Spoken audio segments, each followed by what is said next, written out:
Welcome, and here we are with my good friend Joyce Schwartz. Joyce, thank you for being here today. I think we've watched more volleyball and softball games together than about anybody. But I remember one day when we were sitting on the bleachers when a game was delayed, and you shared with me your story, and I thought, oh my goodness, people need to hear that. What a powerful story about faith. I guess to tell everyone about your background, you graduated from Leo High School in 1963, the Leo Lions. You were a farm girl, and your maiden name is Graber. And as we discussed, you said that your story really picks up in February of 1976. So why don't you start there for us? Okay, well, in February of 1976, my daughter Lisa fell in an accident, went through her kneecap, so I rushed her to Parkview. And after I spent the night with her, my sister-in-law called and said that my mother was dying and that they had just taken her to DeKalb Hospital and that they gave her 2 days to live. So after going to visit my mother, she did die the next day. And to go to her funeral, we went to get my daughter from Parkview and brought her directly in her nightgown and house coat to the funeral. And the following day, my husband told me that he was leaving me for another woman at work. And I had already registered to have some major surgery in 10 days. So after that surgery, I came home and I did not have a father who had died 14 months earlier. I did not have a job. I did not have a husband. I didn't have any support. And at the time, my husband and I were deeply in debt. So basically, I had nothing. I had 4 wonderful children, and I had a God that I turned to immensely. Now, I want to, first of all, like, what are the ages of your children at that time? Lori was 11, Lisa was 9, Michelle was 3, and Matt was 1. Okay, 11, 9, 3, and 1. And you said that you had a God that you could turn to and trust in. Where did that faith come from? My mother was a very godly mother, and I was brought up in the church, and I knew who God was. I just had never experienced the depth of my relationship with him like I had to at that point.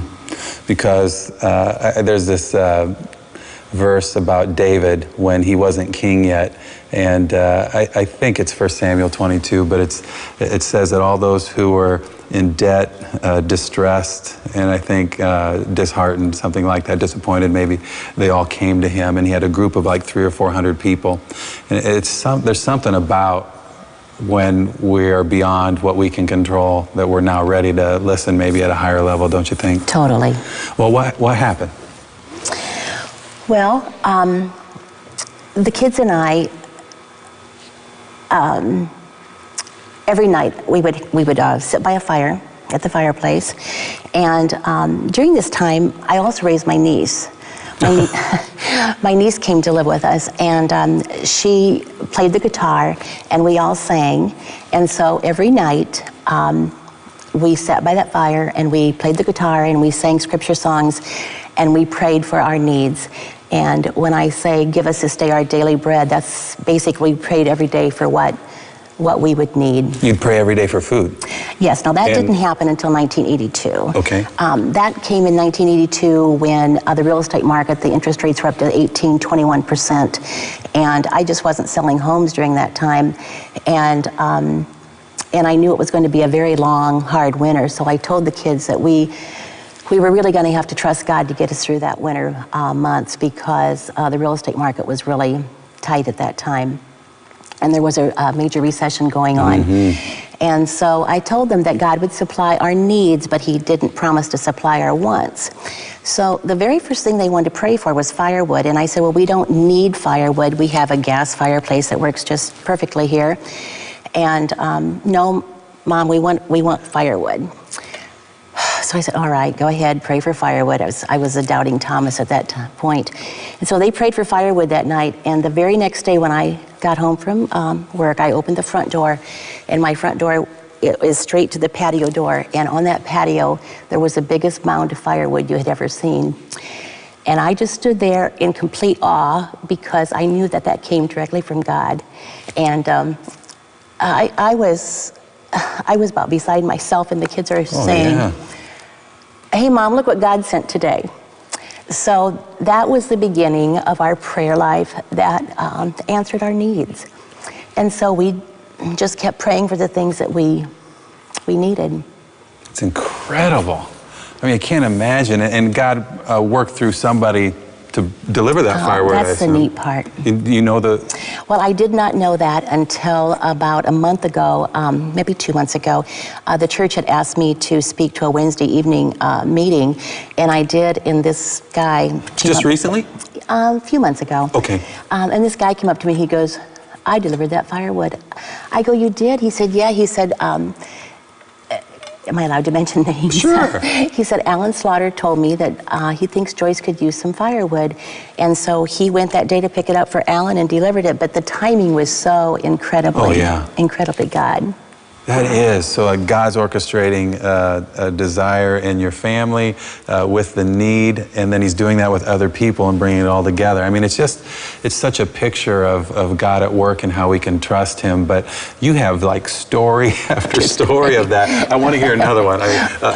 You just keep telling them. Well, we have a great sense of humor in our family. We laugh a lot. That took us through many a trial at home. But, and I can make something out of nothing, but that night at the supper table, I told the kids, I said, you've heard of the Last Supper? Well, we just had it. There was nothing in the cupboard. I mean, it was very sad. You opened the cupboard doors and there was no more food. And I told the kids that night that we had to pray for food. So after we got done singing and praying for food, we went to the table like just casual, and we started telling funny stories, and the kids were up too late, and we were just laughing, and the doorbell rang, and it was like 10 o'clock at night, and Lisa went to the door, and she said, Mom, come here, and on the doorstep were 6 sacks of groceries. Oh my goodness. And in those groceries were just absolutely everything that we needed, down to toiletries, to we had a dog at that time for some dog food, to everything. I mean, just totally met our needs that night. And it was this kind of thing that just kept building the faith of my children. Seeing God answer a direct prayer for a direct time. You mentioned that you sang and you would pray. So like, kind of paint that scene for me. What did that look like? Where were you standing? What were you singing? Well, Rhonda always sat on the ledge of the fireplace with her guitar, and the littler kids sometimes sat on the floor, and we just sat around in a circle, and we would pray for the things we needed, but I also wanted the kids to pray for things that went on at school, or you know, girls always have their little tiffs and stuff, you know, anything that they needed to pray about, that's what we tried to pray about. But it was an every night ritual. It was every night? Do you know, like, for how many years? 1982. From then on? No, I mean during that year. Oh, during the 1982, yeah, okay. when we that was our only link to... Did you have TV, radio? I don't mean like was it invented? Obviously, I understand that. But did you like not watch TV or not listen to radio? When the children were little, the TV was always in the downstairs basement. I never had it on the main floor, where it interfered with our dinner or our conversation or our prayer time or our singing, because we sang a lot. And I know you're a good singer. I hear you sing the national anthem at every sporting event. Beside each other, not for the public address system, but you could. In that time period, you know, you lose your mom, you lose your dad, you lose your husband, you lose your job. Do you get angry with God at all in that time period? Oh, I think so. I think in '82 I was a little depressed also. It had been 6 years since I'd been a single parent, and for all the single parents out there, I love them all. It's a very tough chore. There are so many things that come up, and I had grown up in a family that was very loving and had a lot of privilege, and I wanted so much for my children, and I didn't want them to be in a stigma where they came from a divorced home. So I tried extra hard to make things as normal as possible for them. Because it was a lot rare back then to a divorce. I mean, it's just escalated a lot since then to now. So what is that, almost 30 years? Yes. Because I remember there's just a couple kids in my class whose parents were divorced, but now it's half of them. It was, and in the I had grown up in the Mennonite church, and at that time that was extremely unheard of. So there was a lot of aloneness. There was a lot of stigma, and so it was tough. Did you have any warning on your husband leaving, you think, or was it like boom? It was pretty much boom. And then did you struggle with forgiveness? Kind of walk me through that on... Yes, I did. For a while, I did. It was hard to forgive him. I knew the woman that he had gone, she worked in our office also, so I knew her. So it was hard. And some other members of my family were going through a divorce at the same time. So it was some very tough years in there. Forgiveness literally means to let go, I guess. And we have a tendency when somebody dings our time, talent, or treasure to hold on. We want to white knuckle it, and we'll sometimes seek revenge, And I guess there's 3 levels of revenge. One is I'm going to do 2 times X to you what you did to me. One is I'm going to go X for X. Whatever you did to me, I'll do back to you. And then there's a Christian way. I'll just do a little bit less to you what you did to me. Did you ever struggle with revenge? I repeated, "Vengeance is mine, saith the Lord." You would repeat that verse to yourself? Over and over. Really? And the other thing is, I knew what bitterness did to people, and I did not want my children to be bitter. That was my most important thing, is that they grew up not being bitter. So I think I worked very hard on trying to make sure that they forgave. So you were careful not to blame your husband and talk badly about him in front of him? Most of the time. Most of the time, yeah, sure. Most of the time. Absolutely, I understand. That's interesting, because I want to maybe stick with this for a minute, because you mentioned what I would call the second prison wall of withholding forgiveness is resentment. There are 2 others. It's regret and resisting blessing. Regret is this thought that I could change the past. If I would have just said this, just done that, then this wouldn't have happened. Did you have that at all? Of course. Yeah, and what would you say that it's reciting the Bible verses, it's prayer?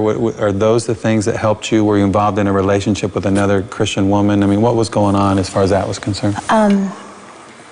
Bob and Kay Anderson, who she just passed away this week. Yeah. They wanted me to go to this seminar, and they bugged and bugged and bugged and bugged me until I finally said yes. And this seminar pretty much changed my life, because it mainly dealt with forgiveness, bitterness, God's purpose in your life, and all the things that I really was needing at the time. So, was that like a week long? It was a week long. And then it was a prerequisite to all my children. I made every one of my children go to. You did? I did. Wow. And so it just really spelled out the importance of forgiveness. Yeah, forgiveness. And you're able to, somewhere along that line, you were able to wish your former husband well before God and others. I mean, you could actually like pray for his blessing between you and God. I honestly could. He's not had a good life, and I could never have wished anything worse. No. Yeah, I understand. There's another story of a miracle of God meeting a need that involved boots. Can you tell that one? Oh, yes. I have a couple more I'd like to share with Good. you. The boots was one of my favorites. My son Matthew, I think, was about 6 or 8 at the time. I forget right now. But he asked for a pair of boots.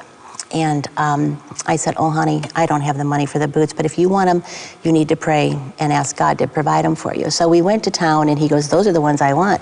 And I said, "All right, you go home and pray for them." And then, if you know a child, he prayed for boots for breakfast, he prayed for boots for lunch, he prayed for boots for dinner, and then he was praying for boots in our family devotions. And boy, all of us wanted those boots to arrive. So, one day, not too long after that, I got to work, and one of my friends came in, and she held this pair of boots, and they were the exact ones that Matt had asked for in the store. And she said, I didn't know if any of your kids could use these, but they've never been worn, and we don't need them at our home. And I go, oh, I know who they're going to fit. So I took them home, and I told Matt to try those on. And he put his shoes, his feet in the boots, and he didn't thank me. He fell right to his knees, and he goes, oh, God, thank you for sending me the boots. And then he looked up at his sister, Michelle, and he goes, do you want anything? He was sure that he had You just took me from crying to laughing.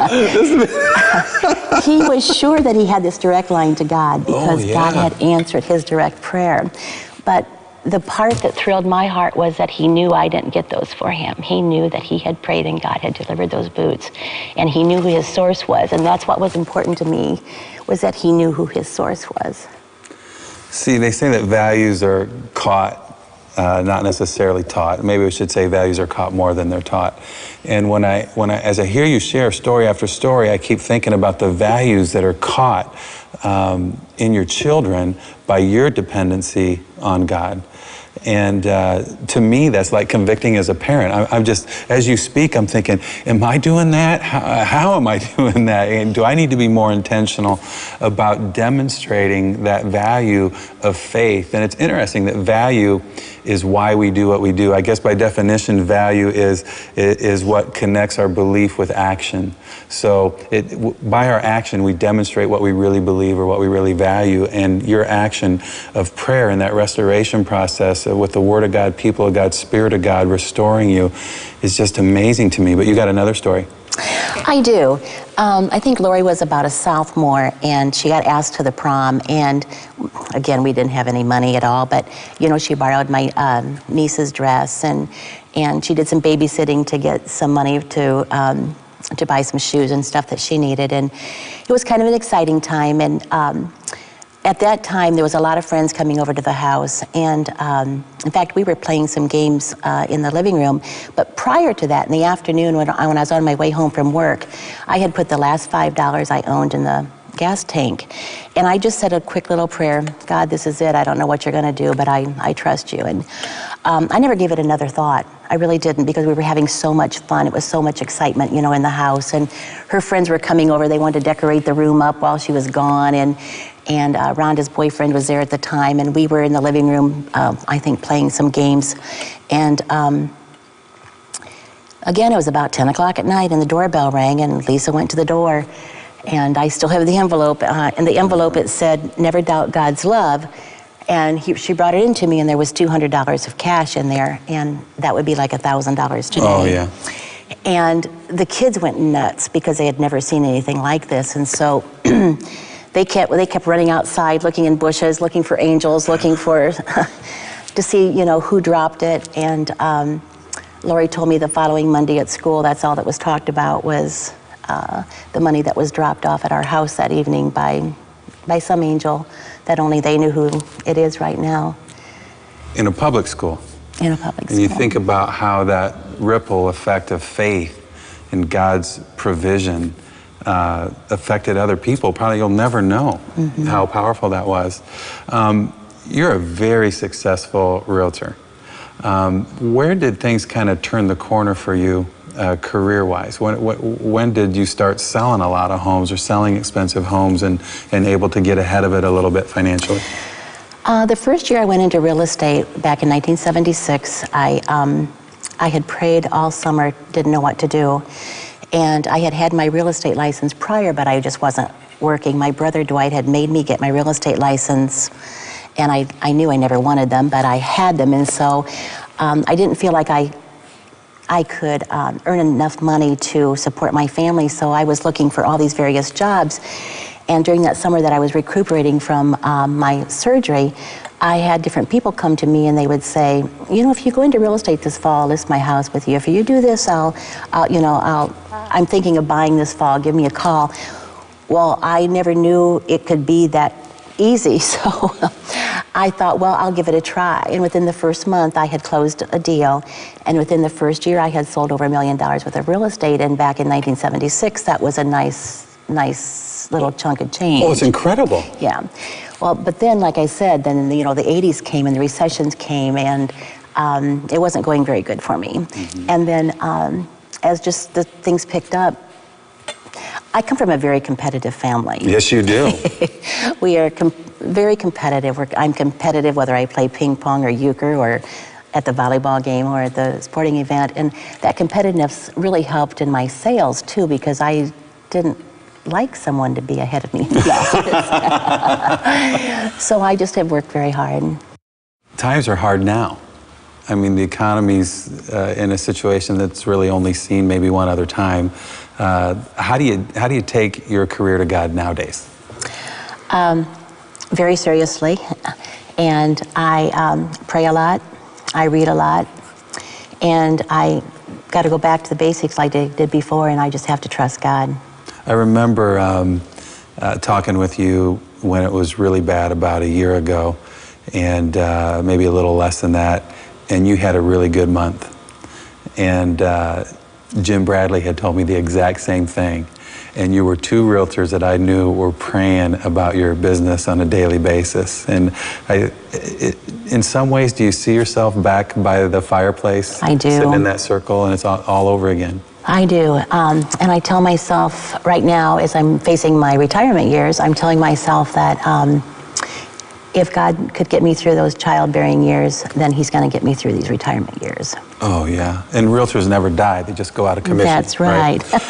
You know, when I look at the faith of your parents, I'm really moved at how that faith has made its way to your generation in a level that you own it. You didn't just borrow it. You didn't just lease it. You owned it. Has gotten passed down to not just your children, but your grandchildren. As I look at them, I just think that's an amazing thing. And in fact, the faith of your family, when I think about the impact it's had on me, is incredible. I mean, your brother Alan, I stood in the hospital room with Alan, and he told me, he said, I read a story about what you said at a talk you just gave about God, and he says, you keep doing that, Mitchell. You keep telling people, you keep living it, you keep sharing that with other people. I mean, that's huge. I was such an impressionable age then, and I'll never forget those words.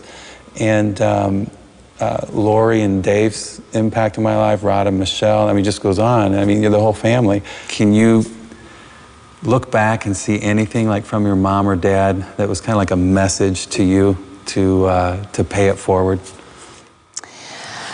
Well, I watched my mom and dad live their life, and they lived a very godly life. But one thing Mother did on her deathbed that we did not know, but attached to her will was a letter that she left for her children. And on that, her greatest desire was for us to live for Jesus and to train our children to live for Jesus. And she signed it, till we all meet in heaven, love Mother.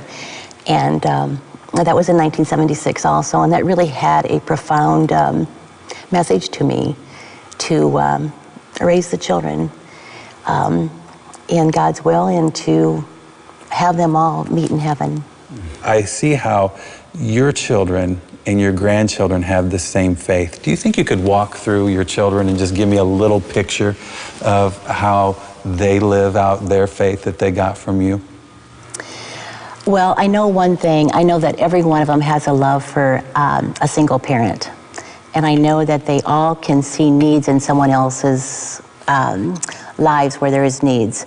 And it's so neat because, you know, Lori might call me from school and say, hey, Mom, this person's really struggling. I think we need to, you know, do something there. Or my daughter Lisa just did an incredible thing in Florida. There was a single mother that needed some help, and her and her husband they do remodeling work. They went and remodeled her home and got others in the neighborhood to join the bandwagon and to surprise her with that.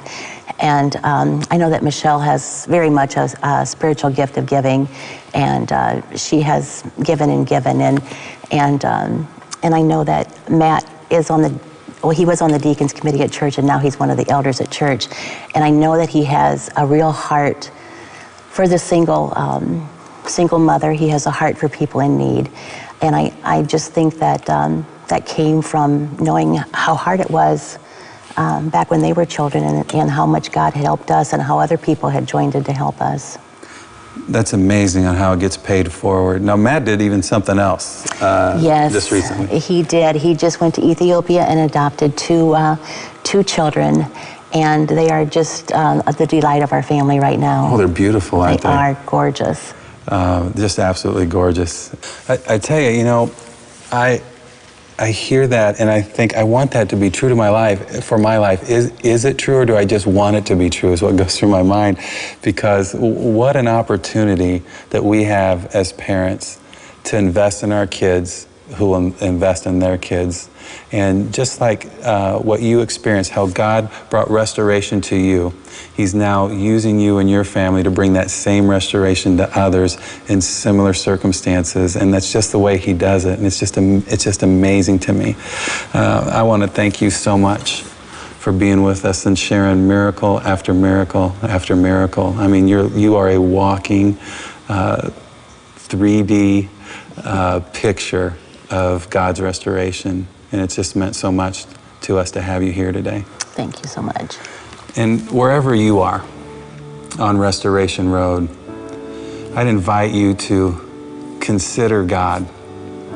Consider how God has moved in your life and how His vision has been followed by His provision.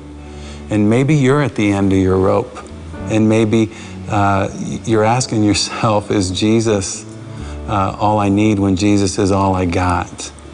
And we want to encourage you today to take a step further in that journey in your relationship with Him, to trust Him, not only with your heart, but with your desires and your three resources of life, your time, your talent, and your treasure. Because Joyce is a living picture of the restorer who makes things new. And He wants to do that for your life. And our prayer is that you would just surrender your life to Him today and experience His restoration as you walk Restoration Road. You know, maybe you have a sand heart like the parable in the prodigal son. Maybe you're loose and scattered and licentious and you just want to do things your own way, and you've walked a long way apart from God.